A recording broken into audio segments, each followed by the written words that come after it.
Viewers, we have breaking news coming in with regards to the pro-China media propaganda scandal. NewsClick has responded to Republic's funding questions. However, it has dodged the direct questions and instead said that the issue is subjudice.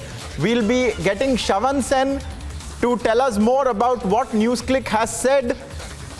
It has responded. It has cloaked itself under the garb of being an independent media. It says that the matter is under the current scrutiny of the courts. It has not responded directly on questions of how it was funded and for what purpose, whether it was FDI or what services were given in return for the funding that it received.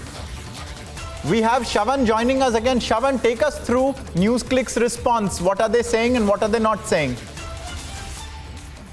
Well, in fact, a wishy-washy response has now come in from NewsClick. This was in response to a questionnaire sent by the Republic Media Network, pointed questions about their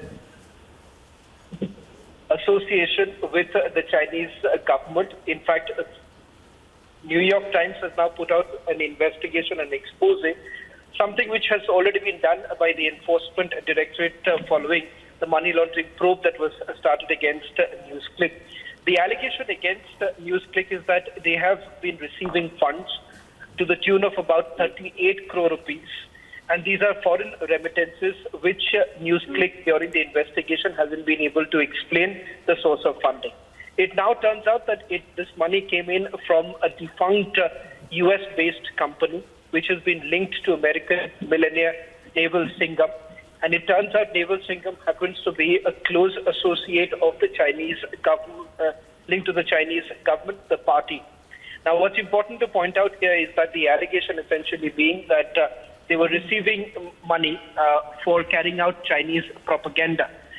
NewsClick, in its response to Republic Media Network, has essentially said that they haven't come across any such, these are malicious, misleading reports that have been put out, in fact, even refuting what the New York Times had to say with regard to the fact that they were linked to Naval Singham.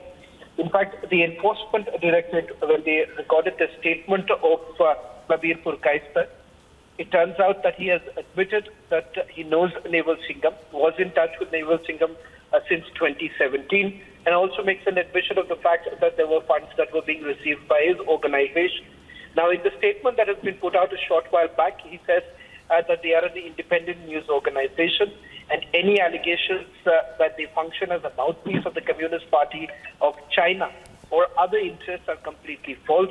And they hope that they're reiterating their faith in the Indian courts and are confident that the NewsClick has and continues to function in accordance with the Indian law. However, having said that, there is no denial of the fact that whether at all he was in touch with Naval Singham. There is no denial as of now with regards to the alleged funds that were received by his organization. And the third aspect is that there is no word as far as detailing the funds that have been received all the way back since 2017.